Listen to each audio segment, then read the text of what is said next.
Aqui nos estúdios da Jovem Pan recebemos o ex-governador José Serra, candidato ao Senado pelo PSDB. Governador, o objetivo do senhor ao se lançar ao Senado? É defender São Paulo, por um lado, porque o Senado lida muito com os estados, do outro lado, defender o Brasil, fazer as coisas que o Brasil está precisando. Problemas na área da saúde, problemas na área de impostos, problemas na área da segurança, da droga, enfim, muitas questões nacionais, e o Senado é um lugar forte para poder tratar delas, porque só tem 81 senadores, enquanto a Câmara de Deputados tem 513 deputados, e o Senado tem também mais poder, muito poder no que se refere à questão econômica do país.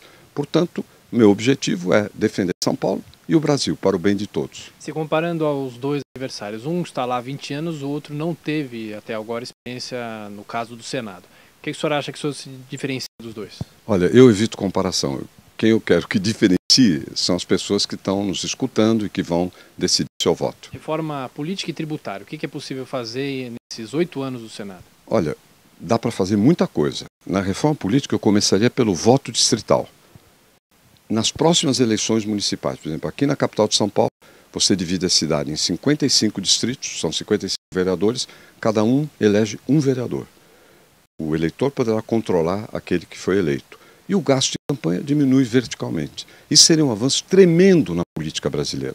Eu vou batalhar muito para que esse processo já seja criado para as próximas eleições. Esse é um exemplo no caso da reforma política. No caso da reforma tributária, o que eu vou propor é que se crie a nota fiscal brasileira.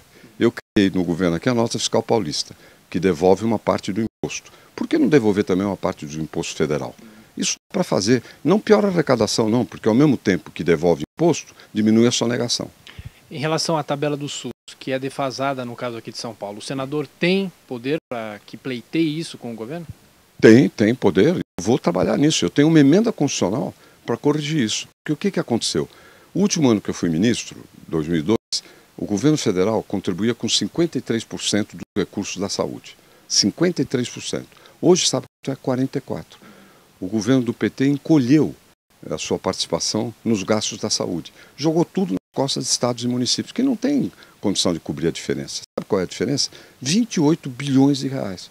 Então eu vou apresentar uma emenda constitucional, tem que ser constitucional, compondo a participação do governo federal em 5 anos, porque não dá para ser da noite para o dia. Mas em 5 anos você já vai ter aí 5, 6 bi a mais por ano. O que acontece hoje é que o governo federal não paga direito às santas casas. Uma cirurgia que custa 100, o governo paga 40. Há 10 anos essa tabela não é reajustada. E santas casas e outros filantrópicos, no caso do estado de São Paulo, por incrível que pareça, tem 50% dos leitos do SUS, sabia? 50% é governo, 50% são santas casas e filantrópicos. Eles fazem parte do sistema de saúde pública, e a gente tem que salvá-los. Então, a questão que há hoje é a da recomposição da participação do governo federal. Eu conheço bem esse assunto, né, sei muito bem o que acontece e vou fazer emenda nesse sentido. Já tenho até pronta essa emenda, porque eu tinha feito para contribuir para os parlamentares do PSDB. Candidato, obrigado pela visita. Eu que agradeço, Tiago. Jovem Pan segue acompanhando as eleições 2014 com candidatos ao Senado.